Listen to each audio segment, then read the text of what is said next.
Ahojte priatelia, vítam vás pri sledovaní prvého videa zo série videí, ktoré som si pre vás pripravil. V týchto videách si ukážeme rôzne spôsoby, ako si dokážete spojiť takéto dve doštičky, ktoré máte odpílené pod 45 stupňovým uhlom a po spojení vám vytvoria 90 stupňový uhol. Ja som doposiaľ na takéto spoje používal drevené kolíky a my si v týchto rôznych videách ukážeme iné spôsoby bez použitia drevených kolíkov, tak poďme sa pustiť na prvý spôsob.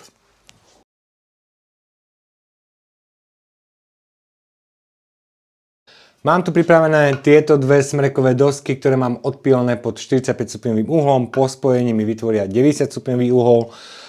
Na to, aby som ich spojil, budem potrebovať prípravok, ktorý si vyrobím z tejto drevotriesky, ktorá môže mať hrúbku nejakých 12 mm.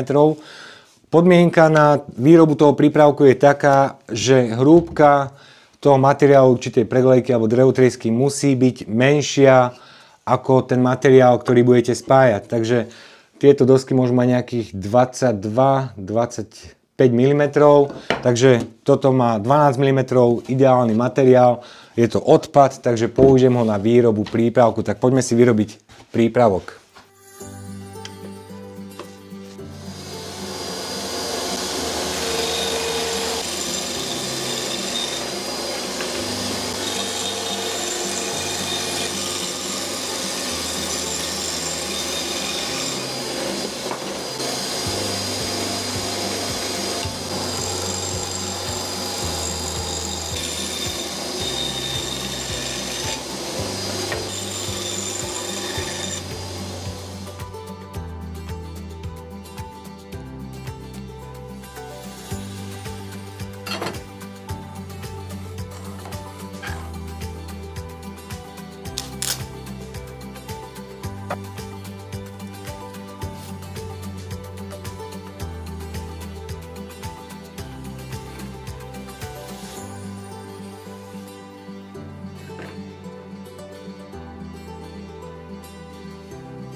Prípravok, ktorý budem potrebovať na spevnenie rohov, mám už dokončený. Ešte som si zalepil tieto dve dosky medzi sebou, aby sa mi lepšie pracovalo. Ako tak to drží, ale my si ten spoj ešte spevníme pomocou toho prípravku.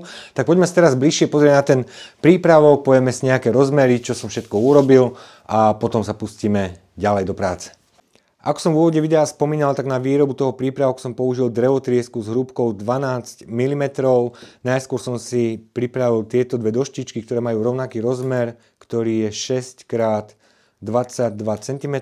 Potom tu máme túto spodnú časť alebo základ, ktorá má rozmer 22,5 x 20 cm. Vzdialenosť týchto dvoch dosiek medzi sebou mi určil tento plastový základ na mojej jednoručnej hornej fréske, čiže pekne mi to funguje ako vedenie. Našiel som si potom stred, čiže urobil som si stred. Podľa toho stredu som si urobil výrez, taký 90 stupňový uhol. Teraz, čo bude ďalej nasledovať, tak tu mám tie dve doštičky, ktoré potrebujem spojiť alebo spevniť ten spoj. prípravok si takto priložím.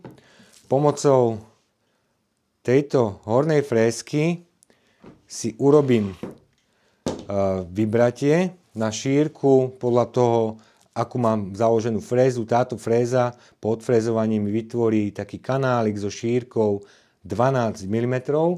Potom si vyrobím takéto vsúvky, ktoré potom vložím do toho vyfrézovaného miesta, prilepím to a tým pádom bude ten spoj o mnoho pevnejší. Môžem to spraviť aj na jednej, ako aj na druhej strane. Ak použijem túto úpravu na jednej aj druhej strane, tak ten spoj bude potom naozaj pevný. Tak poďme si to dokončiť a som zvedavý, či to naozaj bude tak. Drievka, ktoré budem používať na spevnenie tých rohov, majú hĺbku 4 mm, preto je potrebné si na hornej frézke nastaviť hĺbku frézy na nejakých 3,8 mm. Potom, ako si do tej drážky vložíte to drievko, aby vám nejaký ten kúsok vytrčalo, lepšie je, aby pretrčal, aby ste ho potom dobrúsili po vložení, ako keby bol tam utopený. Spravíme si tu v tomto prípravku takú drážku, podľa čoho si potom vieme pri výrobe týchto drievok pomôcť, takže bude to kvázi taký etalón na výrobu tých spevňovacích drievok.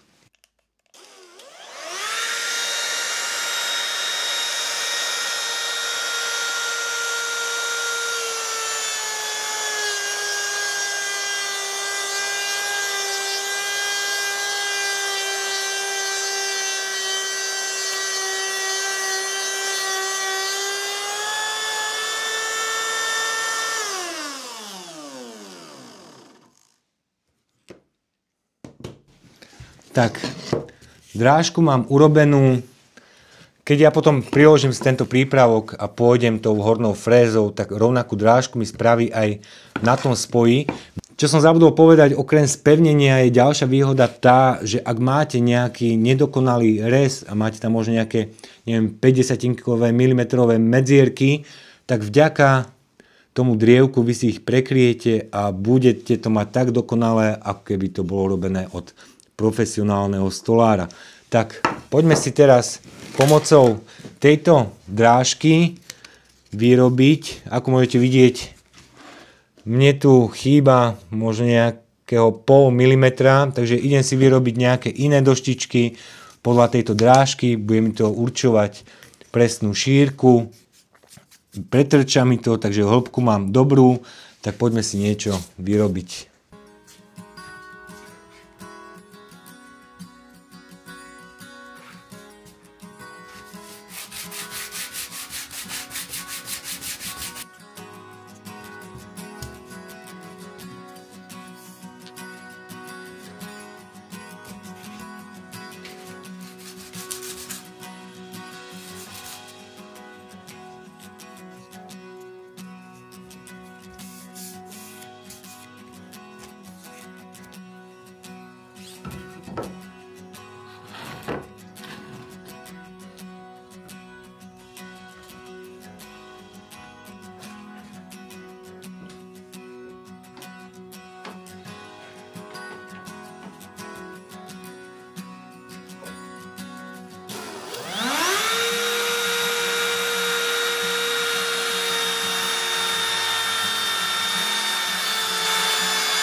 spoj už mám zalepený, lepidlo mám vysušené, takže môžem si dať dole tieto svorky.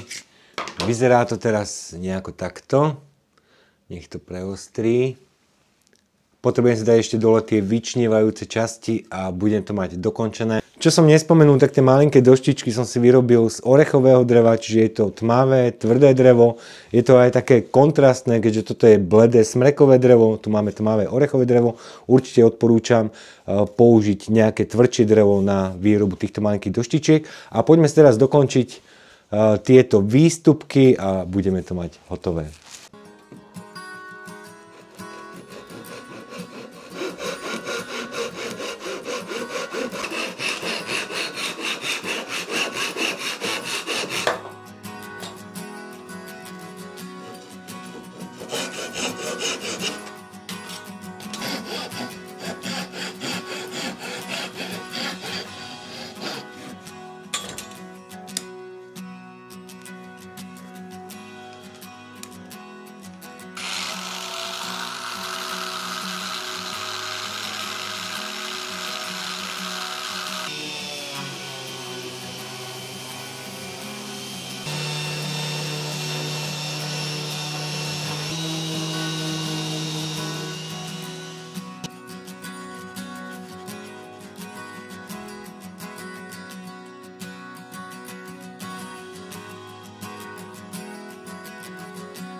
Odpílil som si všetky tie vyčnievajúce časti, celé som to prebrúsil, naniesol som na to olej a vyzerá to naozaj veľmi pekne. Páči sa mi ten kontrast toho bledého a tmavého dreva. Ten spoj je naozaj teraz pevný. Nie sú tam žiadne škáry, čo sa vám napríklad pri spájaní